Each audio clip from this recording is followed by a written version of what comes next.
So, kumusta kayo mga sipit? Sana nasa mabuti at safe kayong kalagayan ngayon.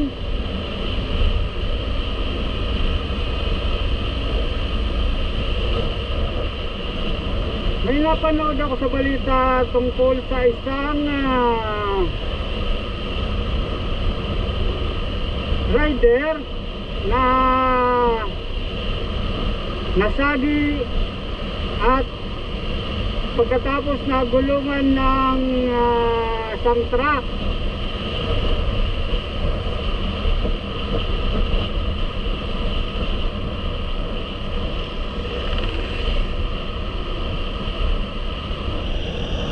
At sa samang palad ay namatay ito. Ayon sa report, nasa gitna ng isang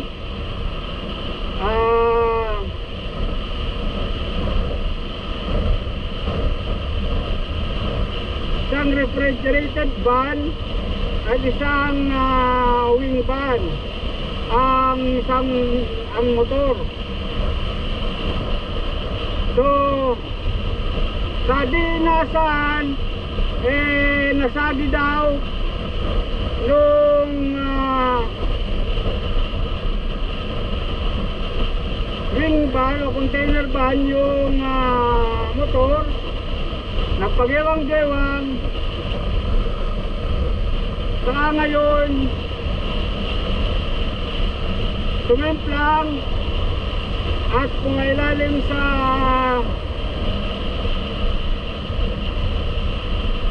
katabi nitong refrigerated van. Doon naman nagulungan nung refrigerated van yung rider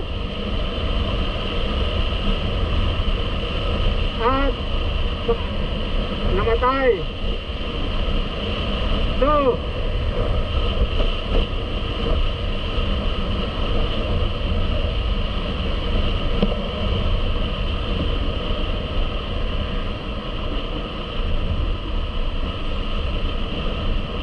sabi ko nga dun sa mga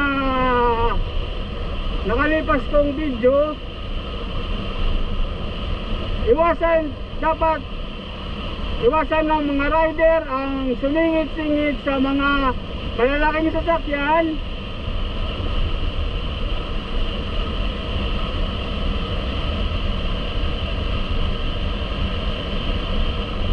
Iwasan ng sumingit, tumabi, sumunod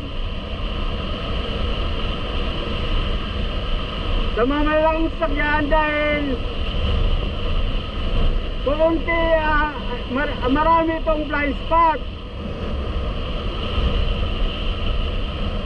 lalo na sa mga motor, maliliit na sasakyan. Hindi ito agad-agad mapapansin ng mga driver. Kaya siguro hindi napansin ng isang driver na mayroong tumabi sa kanyang motor, kaya niya ito nasagi.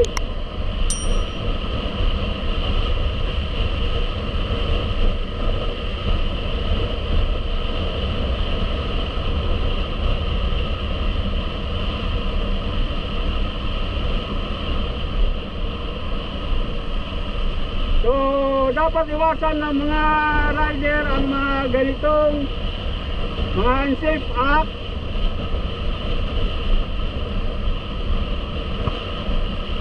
Para iwas aksidente. Dahil ganun, may inosenteng driver ang napapahamak. Gaya nung aksidenteng yun, nakakulong ngayon yung dalawang driver sa kasong homicide daw. So Kung tutusin, hindi naman kasalanan ng dalawang driver na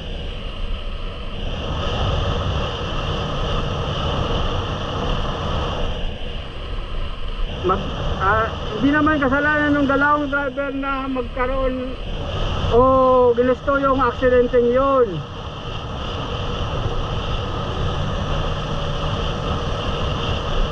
Dapat talaga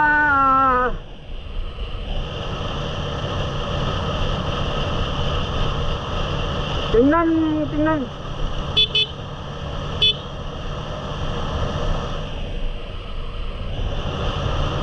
ng mabuti kung sino talagang may kasalanan. Kasi kung sa tutusin,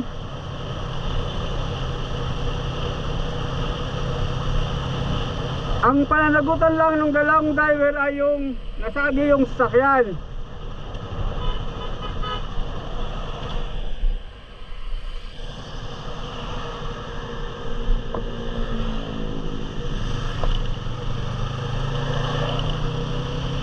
So ulit, maging safe sa kalsada, iwasan ang pagsingit-singit, pagtabi o pagsunod sa mga malalaking sasakyan para makaiwas sa mga ganong uri ng aksidente.